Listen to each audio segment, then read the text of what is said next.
Hello everyone and welcome to English बानिसा। तो आज की इस वीडियो में हम डिस्कस करेंगे the method of scientific investigation. It is a excerpt from Thomas Henry Huxley in Hindi. I have already uploaded the same video in English. You can watch that video. The link I am providing under the description box of this video. In this video, we are going to discuss in Hindi. तो इस lesson में हम देखेंगे कि क्यों Thomas Huxley ने एक normal से बेकर एंड बचर को एक केमिस्ट जो कि साइंटिफिक मेथड्स यूज़ करता है उससे कंपेयर किया है और उसके और एक नॉर्मल पर्सन के मेथड्स को साइंटिफिक मेथड बताया है। और साथ ही साथ हम ये भी देखेंगे कि किस तरह हम अपनी डेली लाइफ में साइंटिफिक मेथड्स को यूज़ करती है विदाउट इवन रियलाइजिंग इट। तो आगे बढ़ने से पहले हम ऑथर के बारे में जान लेते हैं, थॉमस हेनरी हक्सली। तो थॉमस हेनरी हक्सली वो एक ब्रिटिश बायोलॉजिस्ट एंड एजुकेटर थे और डार्विन थ्योरी ऑफ इवोल्यूशन के एडवोकेट भी रह चुके हैं। हक्सली डार्विन्स बुलडॉग के नाम से जाने जाते थे for his defence of evolutionary theory. के अलावा हक्सली एक स्किल्ड साइंस कम्युनिकेटर थे जिन्होंने साइंटिफिक रीजनिंग एंड एजुकेशन की इम्पोर्टेंस को प्रमोट किया था। तो let's get start the lesson. तो थॉमस हेनरी हक्सली जो है वो एक 19th सेंचुरी के डार्विन्स थ्योरी ऑफ एवोल्यूशन के एडवोकेट थे जिन्होंने अपने डिस्कशन में एक लॉजिकल प्रोसेस को बताया है behind the scientific discovery in the method of scientific investigation essay. तो वो वहाँ पर उस एसे में एक्सप्लेन करते हैं कि किस तरह साइंटिस्ट अपनी लाइफ में मींस अपने एक्सपेरिमेंट्स में ऑब्जर्वेशंस करते हैं, classification, reasoning and hypothesis testing करते हैं किसी सच्चाई को जानने के लिए, किसी ट्रुथ को अनकवर करने के लिए। और साथ ही साथ हक्सली ने आर्ग्यू की है कि साइंटिफिक मेथड सिर्फ साइंटिस्ट के लिए ही लिमिटेड नहीं है, बल्कि एक नॉर्मल इंसान भी अपनी डेली लाइफ में इन्हीं साइंटिफिक मेथड्स को अप्लाई करता है। हक्सली ने अपने इस डिस्कशन में एम्फेसाइज किया है कि साइंटिफिक इन्वेस्टिगेशन एक स्ट्रक्चर्ड प्रोसेस है जिसमें ऑब्जर्वेशंस होते हैं, क्लासिफिकेशन होती है, inductive reasoning and deductive reasoning and hypothesis testing होती है। So we'll discuss each one in detail.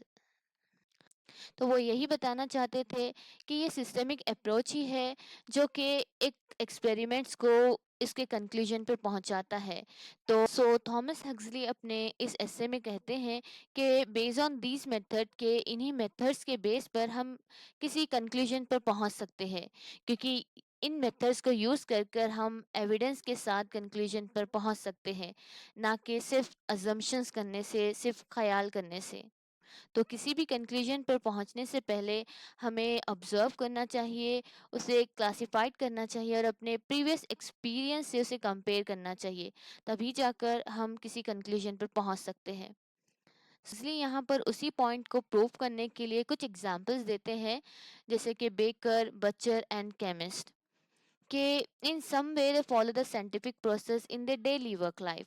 मतलब कि जिस तरह केमिस्ट एक साइंटिफिक मेथड यूज़ करता है, उसी तरह एक नॉर्मल बेकर एंड बचर भी अपनी नॉर्मल लाइफ, बचर यानी कि मीट बेचने वाले को कहते हैं जो कि गोश्त बेचता है, एंड बेकर जो कि चीज़ों को बेक करता है लाइक ब्रेड एंड ऑल।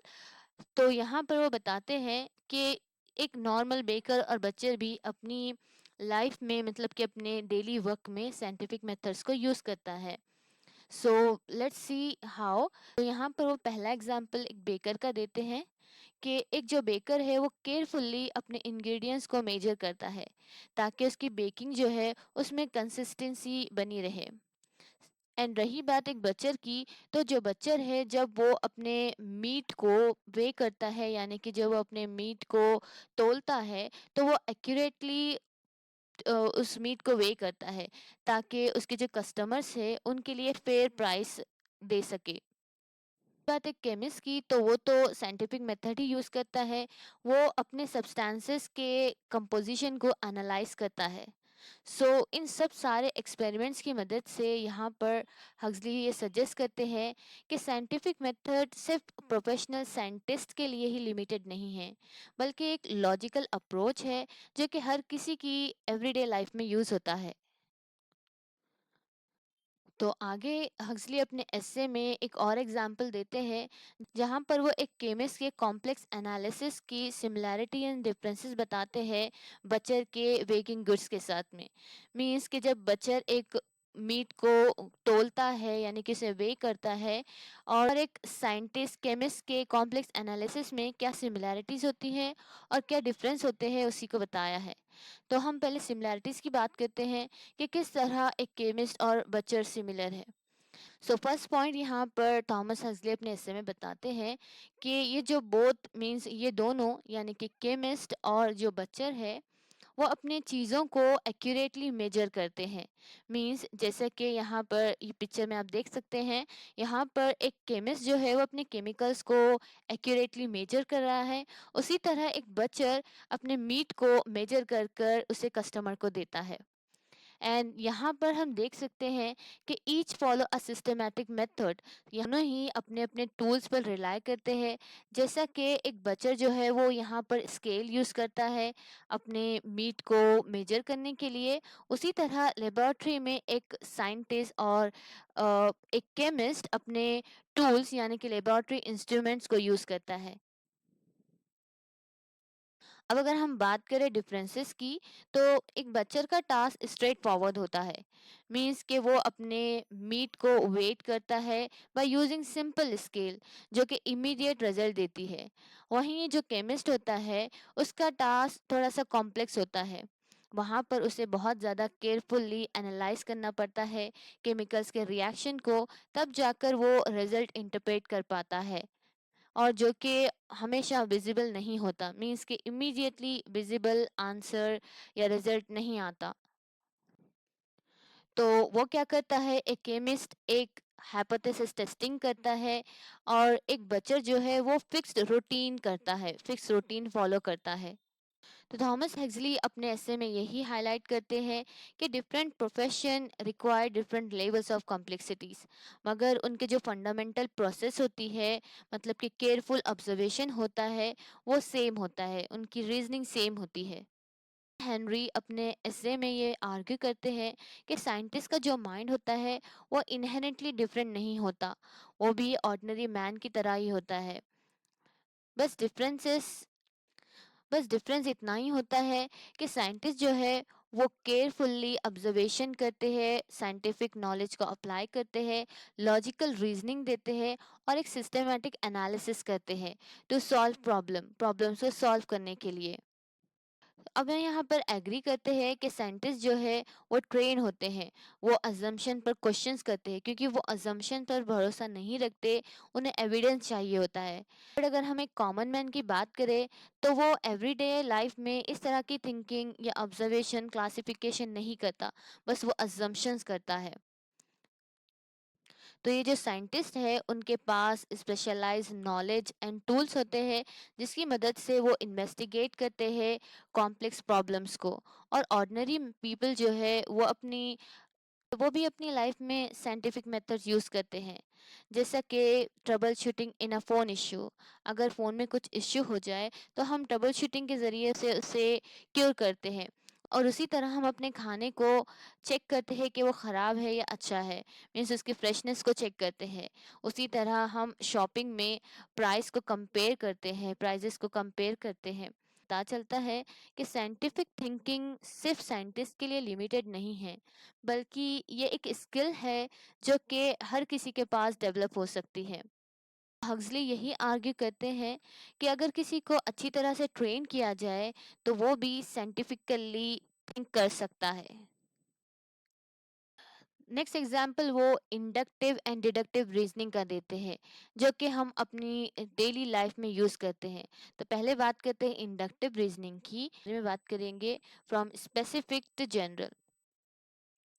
तो यहाँ पर जैसा कि आप पिक्चर में देख सकते हैं, यहाँ पर एक चाइल्ड जो है वो नोटिस करता है कि एवरी टाइम जब भी वो एक हॉट स्टोव को टच करता है तो वो उसके हाथ बर्न हो जाते हैं, उसके हाथ जल जाते हैं। तो वो ये कंक्लूड करता है कि all stoves are hot and should not be touch, means कि सारे स्टोव हॉट होते हैं और उसे नहीं छूना चाहिए, उसे नहीं टच करना चाहिए। साथ ही साथ यहाँ पर दूसरा एग्जाम्पल है एक स्टूडेंट का। एक स्टूडेंट ऑब्जर्व करता है कि जब भी वो लेट नाइट स्टडी करता है तो नेक्स्ट डे टायर्ड फील करता है। सो वो यहाँ पर ये कंक्लूड करता है कि रात में देर तक जाग कर पढ़ने से वो टायर्डनेस फील करता है, उसे टायर्डनेस होती है। And deductive reasoning from general to specific means यहाँ पर जनरल रूल जो है all birds have feathers means के सारे बर्ड्स के पास में फेदर होते हैं। तो हम अप्लाई करते हैं कि एक पैरट अगर उसे फेदर्स है तो वो भी एक बर्ड है क्योंकि उसके पास फेदर है। तो ये जनरल से स्पेसिफिक हुआ। अब यहाँ पर exercise improves health, the second picture exercise improves health. तो यहाँ पर हम अप्लाई करते हैं कि अगर एक्सरसाइज हेल्थ इम्प्रूव करती है तो हमें रेगुलरली एक्सरसाइज करनी चाहिए अपनी हेल्थ को इम्प्रूव करने के लिए। तो यहाँ पर हमने देखा बोथ टाइप्स ऑफ रीजनिंग, यानी कि इंडक्टिव एंड डिडक्टिव, दोनों ही रीजनिंग हमारी डेली लाइफ में डिसीजन मेकिंग करने के लिए बहुत ही ज़्यादा ज़रूरी है, एसेंशियल है। कुछ कॉमन पीपल का हम एग्जांपल लेते हैं जो कि अपने डेली लाइफ में साइंटिफिक मेथड्स को यूज़ करते हैं। जैसे कि एक कुक है, तो कुक क्या करता है, वो अपने इंग्रेडिएंट्स को केयरफुल्ली मेजर करता है। तो वो यहाँ पर क्या कर रहा है, वो यहाँ पर ऑब्जर्वेशन एंड क्लासिफिकेशन कर रहा है। एंड वो उसके बाद वो क्या करता है, अपने रेसिपीज को एडजस्ट करता है based on the past experience. तो ये क्या है, ये एक इंडक्टिव रीजनिंग है। मतलब कि अगर पास में आपने कोई डिश बनाई हो और उसमें कुछ नमक ज़्यादा या कम हो गया हो, तो आप यहाँ पर क्या करते हैं, अपने इंग्रेडिएंट्स को केयरफुल्ली मेजर कर कर ऑब्जर्व कर कर डालते हैं। तो यहाँ पर आप पास्ट एक्सपीरियंस को यूज़ कर रहे हैं, that is called inductive reasoning. And वो इंडक्टिव रीजनिंग यूज कर कर आप यहाँ पर अपनी डिश को प्रेडिक्ट करते हैं कि वो कैसी टर्न होगी, क्या वो अच्छी पकेगी या फिर बुरी पकेगी। तो ये क्या हुआ, ये हुआ डिडक्टिव रीजनिंग। नेक्स्ट एग्जाम्पल है एक मैकेनिक का। अब मैकेनिक क्या करता है, अगर उसके पास कोई खराब कार आती है बनने के लिए, तो क्या करता है, वो उस कार के इंजन की नॉइस को डायग्नोस करता है ताकि उसे प्रॉब्लम का पता चले। तो वो यहाँ पर क्या कर रहा है, वो ऑब्जर्व कर रहा है, वो ऑब्जर्वेशन कर रहा है। और उसके बाद में वो कंपेयर करता है। कंपेयर किससे करता है, प्रीवियस केसेस से, जो इससे पहले उसके पास कार्स आई थी, तो वो उससे कंपेयर करता है और अपनी यहाँ पर वो पॉसिबल कॉजेस का पता चलाता है।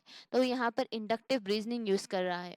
उसके बाद में वो कुछ टेस्ट करता है, कुछ पॉसिबल सोल्यूशन अप्लाई करता है, फिर कार जो कि कार को स्मूथली रन कर सके। तो यहाँ पर हाइपोथेसिस टेस्टिंग कर रहा है, क्योंकि वो यहाँ पर बेस्ड ऑन द टेस्ट वो पॉसिबल सॉल्यूशन चेक करने की कोशिश कर रहा है। तो डॉक्टर क्या करता है, अगर उसके पास कोई पेशेंट आता है तो उसके सिम्टम्स को एग्जामाइन करता है, वो ऑब्जर्व करता है और उसको कैटेगरीज में डिवाइड कर कर डिजीज को जानने की कोशिश करता है, डायग्नोस करने की कोशिश करता है। तो वो यहाँ पर क्या कर रहा है, वो यहाँ पर क्लासिफिकेशन कर रहा है। फिर उसके बाद में वो क्या करता है, अपनी मेडिकल नॉलेज को यूज कर कर वो ट्रीटमेंट सजेस्ट करता है। मीन्स डिडक्टिव रीजनिंग कर रहा है। इसके हम जो भी प्रेजेंट में कर रहे हैं by thinking about the future, के फ्यूचर में इसका रिजल्ट ये आएगा, तो that is called deductive reasoning. जैसे कि हमने पिक्चर में देखा था कि अगर हम एक्सरसाइज कर रहे हैं, कि एक्सरसाइज अगर हेल्थ को इम्प्रूव करती है तो हमें रेगुलरली एक्सरसाइज करनी चाहिए ताकि हम हेल्दी रहे। उसी तरह यहाँ पर एक डॉक्टर क्या करता है, वो एक मेडिसिन को सजेस्ट करता है, क्योंकि ये मेडिसिन का काम ही है ट्रीट करना। तो वो ये समझता है कि इस डिजीज का इलाज इस मेडिसिन में है, तो that is called deductive reasoning. Then वो क्या करता है, उसके बाद में वो पेशेंट्स के रिस्पांस को मॉनिटर करता है और अपनी ट्रीटमेंट को एडजस्ट करता है अगर ज़रूरत हो तो यहाँ पर वो क्या कर रहा है, वो एक हाइपोथेसिस टेस्टिंग कर रहा है। तो ये सारे जो एग्जाम्पल्स है, ये दिखाते हैं कि साइंटिफिक मेथड जो है, साइंटिफिक थिंकिंग जो है, ये सिर्फ लेबोरेटरीज तक ही महदूद नहीं है, सिर्फ लेबोरेटरीज तक ही लिमिटेड नहीं है, कि ये हर एक इंसान के एवरीडे लाइफ का पार्ट है जो कि हमें हमारी प्रॉब्लम्स को सॉल्व करने में मदद देती है। हेनरी हक्सली का एसे the method of scientific investigation है। ये यहाँ पर हमें बताता है, टीच करता है कि science is not about memorising the fact, कि साइंस सिर्फ फैक्ट को रटना या मेमोराइज करना नहीं है, बल्कि ये तो लर्निंग है कि किस तरह हमें लॉजिकली एंड मेथोडोरिकली थिंक करना चाहिए, सोचना चाहिए। और ये कि साइंटिफिक मेथड एक यूनिवर्सल प्रोसेस है जो कि हर किसी की लाइफ का हिस्सा है, ना कि सिर्फ प्रोफेशनल, बल्कि ये एक डेली टास्क का हिस्सा है। Using careful observation, logical reasoning and systematic experiment, कोई भी इंसान साइंटिफिकली थिंक कर सकता है और बेटर डिसीजन ले सकता है। So this is all for today's video, The Method of Scientific Investigation by Thomas Henry Huxley in Hindi. I hope it would be helpful for you. Thanks for watching.